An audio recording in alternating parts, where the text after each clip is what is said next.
नमस्कार दोस्तों, हमारी सीरीज़ लेक्स इज़ रेक्स यानी कि law is the king, rule of law basically. उस सीरीज़ में हम टेकअप कर रहे हैं इंटरप्रिटेशन ऑफ स्टैट्यूट्स सब्जेक्ट्स को।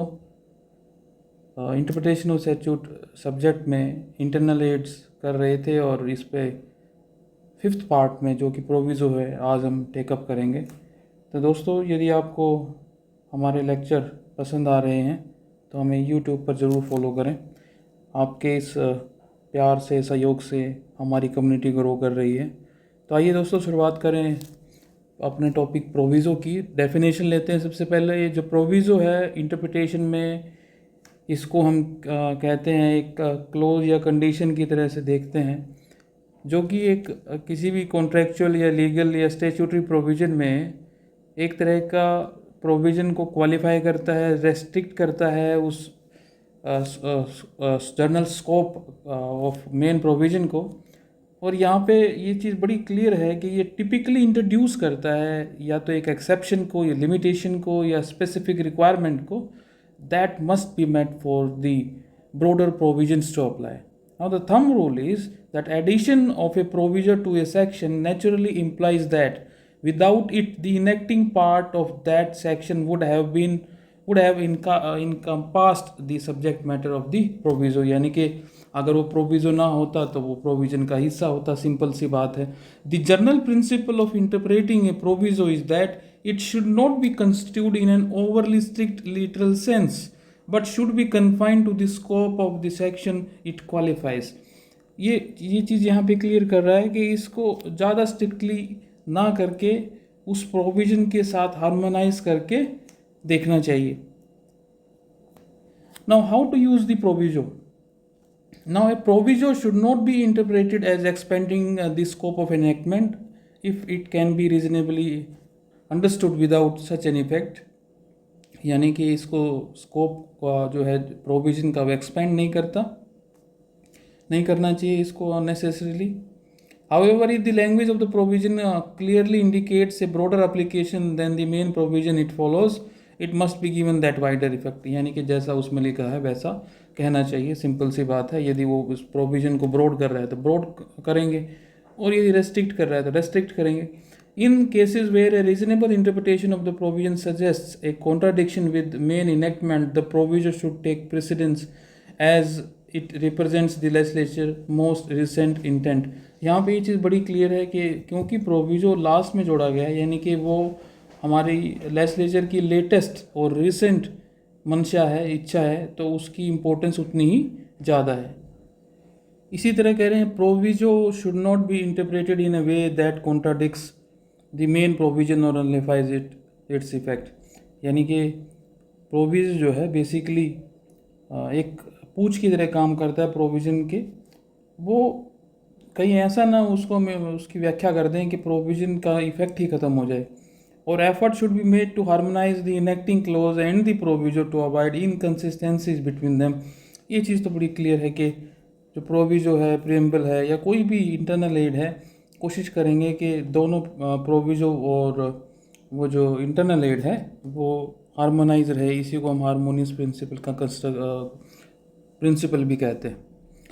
अब केस लो देखिए, commissioner of commercial taxes versus Ram Kishan Shri Kishan, यह ईयर 1968 सुप्रीम कोर्ट का केस है। कह रहे हैं कि in exceptional cases a proviso may function as a substantive provision. कई बार ऐसे हालात होते हैं कि जो प्रोविज़ो है वो सब्सटेंटिव लॉ की तरह काम करता है, but generally it must be understood in relation to the main provision it qualifies. लेकिन जनरली उसको मेन प्रोविज़न के साथ को रिलेट करके देखना चाहिए। Provision has no independent existence, its validity and meaning depend on the primary enactment. तो बड़ा इंपॉर्टेंट केस है कि हमेशा हार्मोनाइज करके देखना चाहिए। जो केस लो 2 है that is R versus Leeds prison governor 1964 का क्वींस बेंच का इंग्लैंड का केस है। इसके अंदर कहा it has been established that when the main enactment is repealed, यानी कि जब मेन कानून को ही हमने हटा दिया, its proviso is also impliedly repealed, तो प्रोविज़ो भी ख़त्म हो जाएगा। Additionally an enactment should not be interpreted in a way that renders its proviso unnecessary और इनइफेक्टिव। तो ये तो बार बार कह रहे हैं कि इस तरह से नहीं व्याख्या करनी कि मेन प्रोविज़न ही ख़राब हो जाए प्रोविज़ो के चक्कर में। Now T Devadasan versus Union of India 1964 का केस है सुप्रीम कोर्ट का। अब टी देवादसन जो हैं वो पेटिशनर थे। He contended that he chances of promotion were hindered because the UPSC did not adhere to the reserved quota for the scheduled caste and scheduled tribe candidates. Instead, the commission applied the carry forward rule, which allowed unfilled reserved vacancy from 1 year to be carried forward to the next. और इससे क्या होता था, एक साल की vacancy मान लीजिए 15 लगाने हैं तो वो अगले साल ले गए तो वो ओवर 50% रिजर्वेशन अगले साल हो जाती थी। तो इस केस में वो 65% रिजर्वेशन आ गई।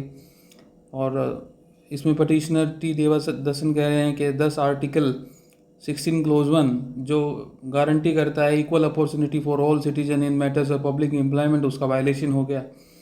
अब रेस्पोंडेंट जो है यूनियन ऑफ इंडिया, उन्होंने जस्टिफाई किया कैरी फॉरवर्ड रूल को कि article 16 clause 4 of the constitution which permits the state to make provisions for the reservation of appointments और post for backward classes that are not adequately represented in public services, यानी कि 16(4) को use करके उन्होंने carry forward rule को justify करने की कोशिश की। सुप्रीम कोर्ट ने स्ट्रक डाउन कर दिया कैरी फॉरवर्ड रूल को एज एन अनकॉन्स्टिट्यूशनल और हेल्ड किया कि article 16 clause 4 is an exception to article 16 clause 1 और that ensures equality and reservation balance and it can't completely override the right to equality in employment. Reservation should not exceed 50% in any given year.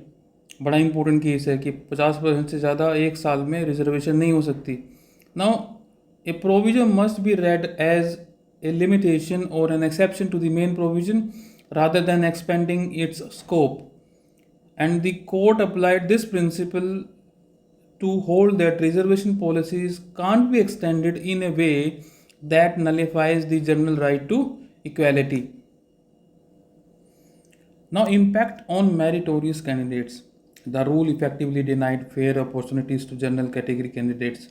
यानी कि जो general category candidates हैं unreserved seats के ऊपर, उनको बड़ी harassment feel हो रही थी कैरी फॉरवर्ड रूल से, तो क्योंकि ये प्रिंसिपल ऑफ इक्वल अपॉर्चुनिटी को वायलेट कर रहा था, तो उनके लिए बड़ा फ़ायदा हो गया इसको स्ट्रक डाउन होने से।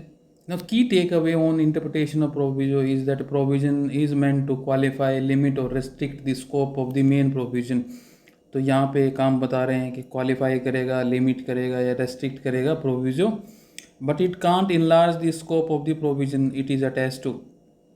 If the main provision allows equality in employment and exception can't completely override the general rule. अब जनरल रूल क्या है, that is equality among public employment opportunities, और एक्सेप्शन क्या है, रिजर्वेशन। अब रिजर्वेशन को आपने इतना नहीं कर देना कि जो जनरल रूल है that is equality in public employment वो ही सफ़र हो जाए। This case has a significant value that establish A 50% ceiling on reservations and later influenced landmark judgments like इंदिरासाने versus Union of India 1992 का केस है। इसको discuss करेंगे जब constitution discuss करेंगे या रेजोल्यूशन डिस्कस करेंगे। It reinforce that while affirmative action is allowed it can't lead to excessive reservation that undermines equality.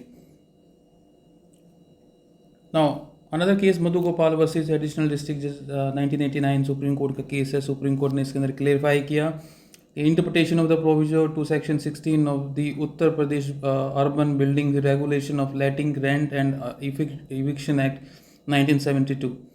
Now, the key legal principles established in this case include: number 1, landlord right to apply. The court held that provision to section 16 does not prevent a landlord who was not in occupation from applying for possession of the premises. यानी कि जो आपका ये UP urban building वाला act है 1972 का, अगर कोई लैंडलॉर्ड अपने मकान के कब्जे में नहीं है, अब उसको रोक नहीं सकते हैं अप्लाई करने से पोजेशन के।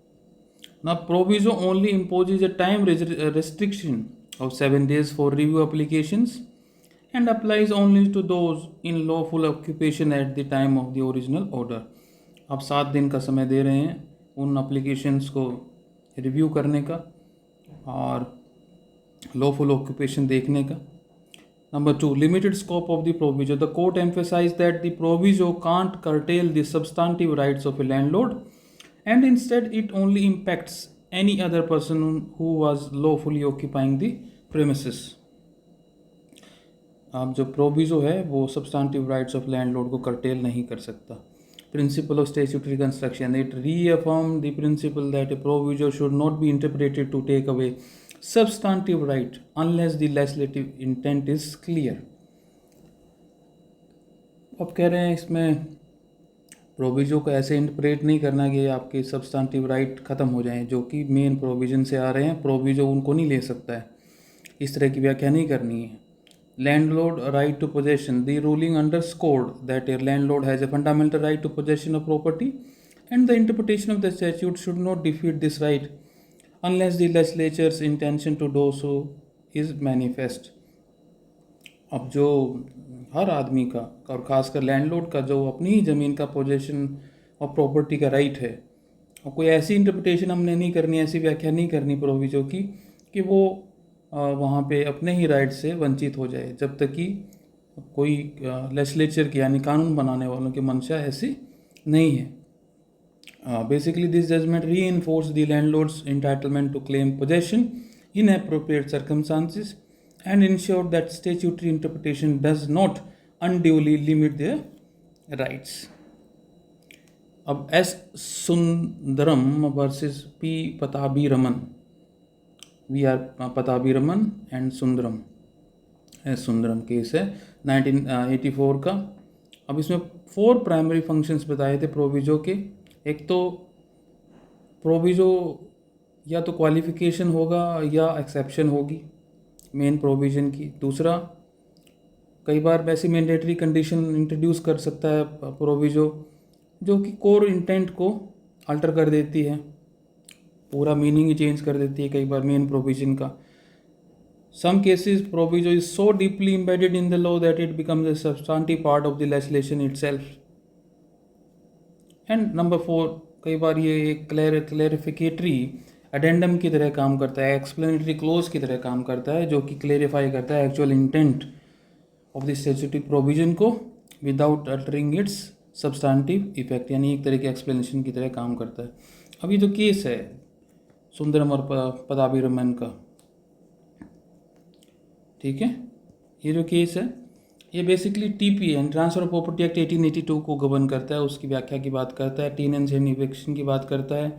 अब सुंदरम जो थे वो लैंडलॉर्ड थे, पदाभिरमन वो रेस्पोंडेंट थे, टेनेंट थे. अब 114 जब टीपीए है 114 वो रिलीफ करता है, देता है फॉरफीचर के अगेंस्ट, यानी कि जब भी कोई लैंडलॉर्ड अगर टेनेंट से उसकी पोजेशन वापस लेता है, अगर टेनेंट ने सारे जो एरियर थे वो भी इंटरेस्ट पे कर दिए तो फिर नहीं ले सकता है. लेकिन प्रोविजो जो है 114 का वो कहता है कि यदि उस फॉरफ्यूचर में उस एग्रीमेंट में कोई ऐसी कंडीशन है जो कि फॉरफ्यूचर को एब्सोल्यूट बनाती है और बियॉन्ड रिलीफ बनाती है, तो फिर उस केस में वो नलीफाई हो जाएगा सेक्शन 114. अब इस केस में क्या था कि लैंडलॉर्ड ने एक नोटिस दे दिया टर्मिनेटिंग ऑफ टेनेंसी का, क्योंकि उसको बोनाफाइड पर्सनल यूज़ के लिए वो चाहिए था. और इसको टेनेंट ने कंटेस्ट किया बहुत सारे ग्राउंड्स पे कि रिक्वायरमेंट जेन्युइन नहीं है, नोटिस वैलिड नहीं है, और लैंडलॉर्ड ने सारी कंडीशंस इविक्शन की फुलफ़िल नहीं की हैं, लीगल कंडीशंस. अब कोर्ट ने रूल किया कि जो सुंदरम का जो क्लेम है वो लेजिटिमेट था और जेन्युइन पर्सनल नीड थी उसको, और जो प्रॉपरली सर्व हुआ था notice in accordance with TPA. और कोर्ट ने एम्फेसाइज किया कि landlord need must be examined based on the सर्फेक्शन circumstances and not just on technical grounds. And if a landlord genuinely requires the premises for personal use, the tenant can't claim indefinite possession. अब किराए पे आ गए तो इसका मतलब ये नहीं कि अब सारी उम्र किराए पे रहेंगे और लैंडलॉर्ड उसको वापस नहीं ले सकते. अब विशेष कुमार वर्सेस शांति प्रसाद का केस है 1980 का. सुप्रीम कोर्ट ने इसके अंदर कहा a proviso is meant to carve out an exception or clarify the scope of main provision but should not be interpreted in a way that nullifies or contradicts the main provision itself.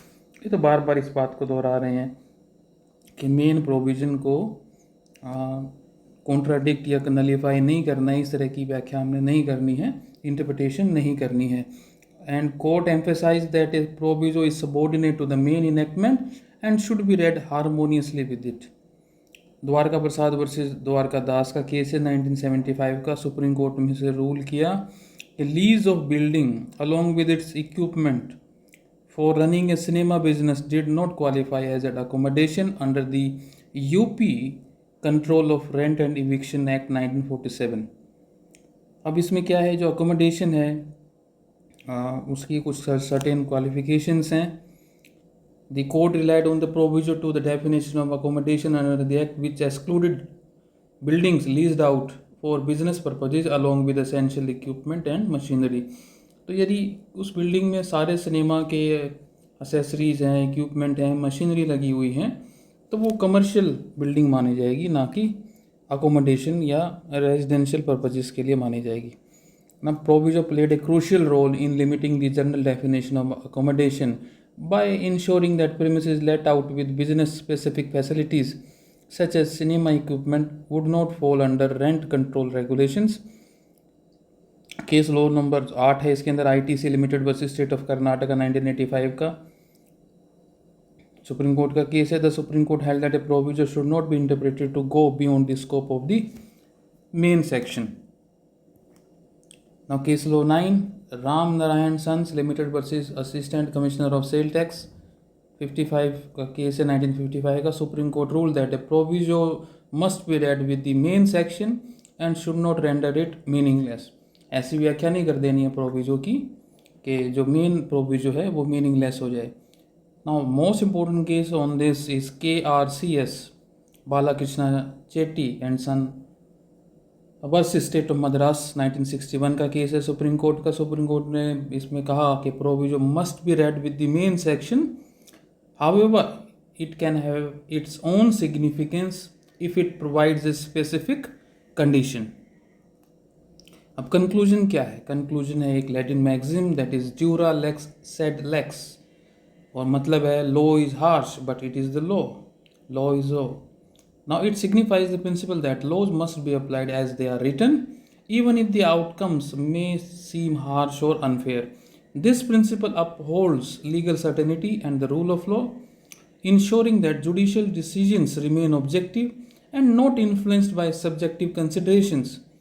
However, in some jurisdictions, court may use doctrine like purposive interpretation or equity to soften rigid applications of the law when appropriate।